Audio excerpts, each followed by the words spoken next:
The government that seems the most unwise oft goodness to the people best supplies. That which is meddling, touching everything, will work but ill and disappointment bring. Misery, happiness is to be found by its side. Happiness, misery lurks beneath it. Who knows what either will come to in the end? Shall we then dispense with correction? The method of correction shall by a turn become distortion, and the good in it shall by a turn become evil. The delusion of the people on this point has indeed subsisted for a long time. Therefore the sage is like a square which cuts no one with its angles, like a corner which injures no one with its sharpness. He is straightforward but allows himself no license. He is bright but does not dazzle. For regulating the human in our constitution and rendering the proper service to the heavenly, there is nothing like moderation.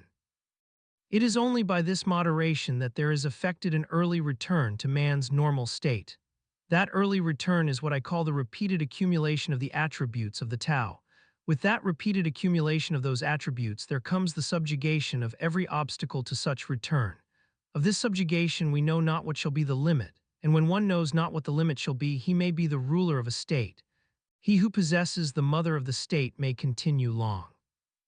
His case is like that of the plant, of which we say that its roots are deep and its flower stalks firm. This is the way to secure that its enduring life shall long be seen. Governing a great state is like cooking small fish. Let the kingdom be governed according to the Tao, and the manes of the departed will not manifest their spiritual energy. It is not that those manes have not that spiritual energy, but it will not be employed to hurt men. It is not that it could not hurt men, but neither does the ruling sage hurt them. When these two do not injuriously affect each other, their good influences converge in the virtue of the Tao. What makes a great state is its being like a low-lying, down-flowing stream. It becomes the center to which tend all the small states under heaven. To illustrate from the case of all females, the female always overcomes the male by her stillness. Stillness may be considered a sort of abasement. Thus it is that a great state, by condescending to small states, gains them for itself, and that small states, by abasing themselves to a great state, win it over to them. In the one case the abasement leads to gaining adherence, in the other case to procuring favor. The great state only wishes to unite men together and nourish them. A small state only wishes to be received by and to serve the other. Each gets what it desires, but the great state must learn to abase itself. Tao has of all things the most honored place.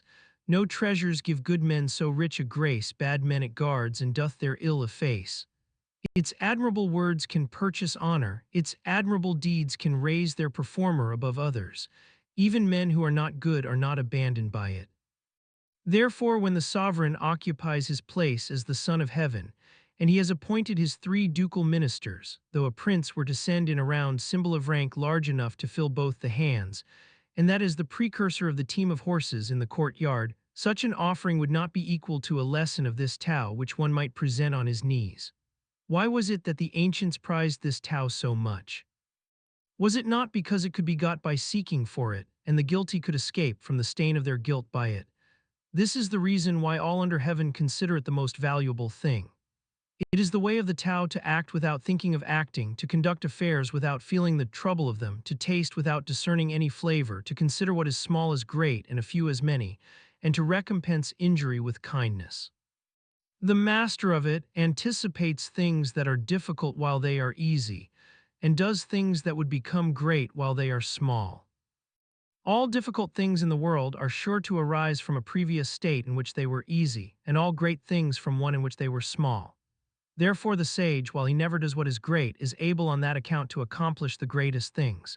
He who lightly promises is sure to keep but little faith. He who is continually thinking things easy is sure to find them difficult. Therefore the sage sees difficulty even in what seems easy, and so never has any difficulties. That which is at rest is easily kept hold of. Before a thing has given indications of its presence, it is easy to take measures against it. That which is brittle is easily broken, that which is very small is easily dispersed. Action should be taken before a thing has made its appearance. Order should be secured before disorder has begun. The tree which fills the arms grew from the tiniest sprout. The tower of 9 stories rose from a small heap of earth. The journey of 1,000 li commenced with a single step. He who acts with an ulterior purpose does harm. He who takes hold of a thing in the same way loses his hold. The sage does not act so, and therefore does no harm. He does not lay hold so, and therefore does not lose his hold. But people in their conduct of affairs are constantly ruining them when they are on the eve of success. If they were careful at the end, as they should be at the beginning, they would not so ruin them. Therefore the sage desires what other men do not desire and does not prize things difficult to get. He learns what other men do not learn and turns back to what the multitude of men have passed by. Thus he helps the natural development of all things and does not dare to act with an ulterior purpose of his own. The ancients who showed their skill in practicing the Tao did so not to enlighten the people but rather to make them simple and ignorant. The difficulty in governing the people arises from their having much knowledge. He who tries to govern a state by his wisdom is a scourge to it, while he who does not try to do so is a blessing. He who knows these two things finds in them also his model and rule. Ability to know this model and rule constitutes what we call the mysterious excellence of a governor. Deep and far-reaching is such mysterious excellence, showing indeed its possessor as opposite to others, but leading them to a great conformity to him. That whereby the rivers and seas are able to receive the homage and tribute of all the valley streams, is their skill in being lower than they, it is thus that they are the kings of them all. So it is that the sage ruler, wishing to be above men, puts himself by his words below them, and wishing to be before them, places his person behind them. In this way, though he has his place above them, men do not feel his weight, nor though he has his place before them, do they feel it an injury to them. Therefore all in the world delight to exalt him and do not weary of him. Because he does not strive, no one finds it possible to strive with him. All the world says that, while my Tao is great, it yet appears to be inferior to other systems of teaching. Now it is just its greatness that makes it seem to be inferior.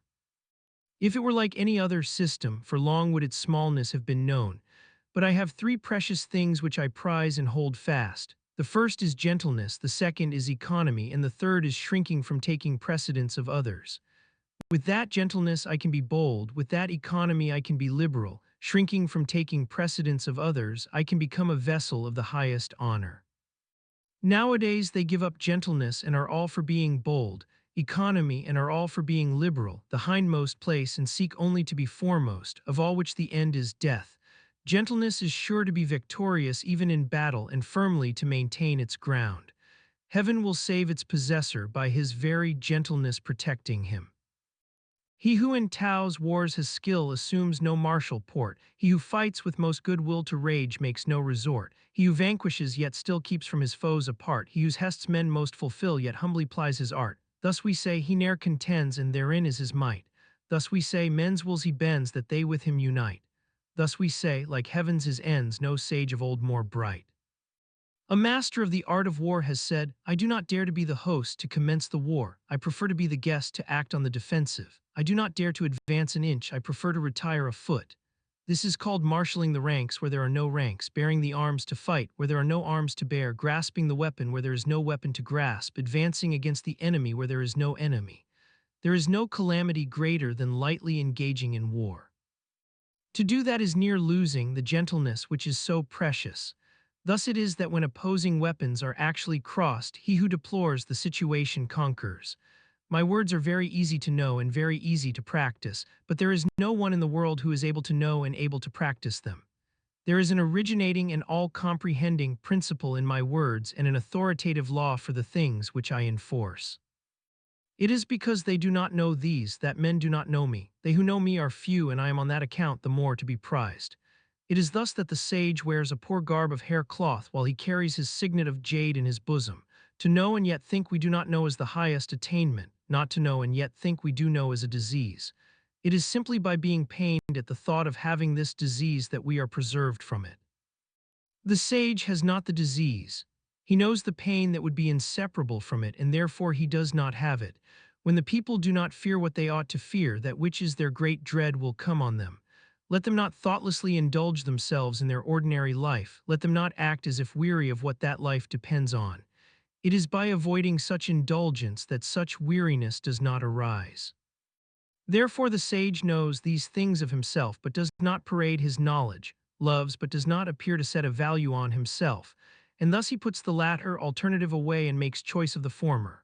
He whose boldness appears in his daring to do wrong in defiance of the laws is put to death. He whose boldness appears in his not daring to do so lives on. Of these two cases, the one appears to be advantageous and the other to be injurious. But when heaven's anger smites a man, who the cause shall truly scan, on this account the sage feels a difficulty as to what to do in the former case. It is the way of heaven not to strive, and yet it skillfully overcomes not to speak, and yet it is skillful in obtaining a reply, does not call, and yet men come to it of themselves. Its demonstrations are quiet, and yet its plans are skillful and effective. The meshes of the net of heaven are large, far apart, but letting nothing escape. The people do not fear death. To what purpose is it to try to frighten them with death? If the people were always in awe of death, and I could always seize those who do wrong and put them to death who would dare to do wrong, there is always one who presides over the infliction of death. He who would inflict death in the room of him who so presides over it may be described as hewing wood instead of a great carpenter. Seldom is it that he who undertakes the hewing instead of the great carpenter does not cut his own hands. The people suffer from famine because of the multitude of taxes consumed by their superiors. It is through this that they suffer famine. The people are difficult to govern because of the excessive agency of their superiors in governing them. It is through this that they are difficult to govern. The people make light of dying because of the greatness of their labors in seeking for the means of living. It is this which makes them think light of dying. Thus it is that to leave the subject of living altogether out of view is better than to set a high value on it. Man at his birth is supple and weak, at his death firm and strong. So it is with all things. Trees and plants in their early growth are soft and brittle, at their death dry and withered. Thus it is that firmness and strength are the concomitants of death, softness and weakness the concomitants of life. Hence he who relies on the strength of his forces does not conquer, and a tree which is strong will fill the outstretched arms and thereby invites the feller. Therefore the place of what is firm and strong is below, and that of what is soft and weak is above. May not the way or Tao of heaven be compared to the method of bending a bow? The part of the bow which was high is brought low, and what was low is raised up. So heaven diminishes where there is superabundance and supplements where there is deficiency. It is the way of heaven to diminish superabundance and to supplement deficiency. It is not so with the way of man. He takes away from those who have not enough to add to his own superabundance. Who can take his own superabundance and therewith serve all under heaven? Only he who is in possession of the Tao. Therefore the ruling sage acts without claiming the results as his. He achieves his merit and does not rest arrogantly in it. He does not wish to display his superiority. There is nothing in the world more soft and weak than water, and yet for attacking things that are firm and strong there is nothing that can take precedence of it, for there is nothing so effectual for which it can be changed. Everyone in the world knows that the soft overcomes the hard and the weak the strong, but no one is able to carry it out in practice. Therefore a sage has said, he who accepts his state's reproach is hailed therefore its altar's lord. To him who bears men's direful woes they all the name of king accord. Words that are strictly true seem to be paradoxical. When a reconciliation is effected between two parties after a great animosity, there is sure to be a grudge remaining in the mind of the one who was wrong. And how can this be beneficial to the other?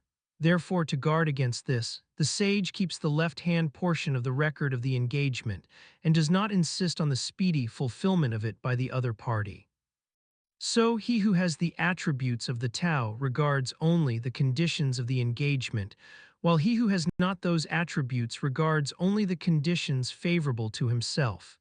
In the way of heaven there is no partiality of love. It is always on the side of the good man. In a little state with a small population, I would so order it that, though there were individuals with the abilities of 10 or 100 men, there should be no employment of them. I would make the people, while looking on death as a grievous thing, yet not remove elsewhere to avoid it. Though they had boats and carriages, they should have no occasion to ride in them. Though they had buff coats and sharp weapons, they should have no occasion to don or use them. I would make the people return to the use of knotted cords instead of the written characters. They should think their coarse food sweet, their plain clothes beautiful, their poor dwellings places of rest, and their common simple ways sources of enjoyment. There should be a neighboring state within sight, and the voices of the fowls and dogs should be heard all the way from it to us, but I would make the people to old age, even to death, not have any intercourse with it. Sincere words are not fine, fine words are not sincere. Those who are skilled in the Tao do not dispute about it, the disputatious are not skilled in it. Those who know the Tao are not extensively learned. The extensively learned do not know it. The sage does not accumulate for himself. The more that he expends for others, the more does he possess of his own. The more that he gives to others, the more does he have himself.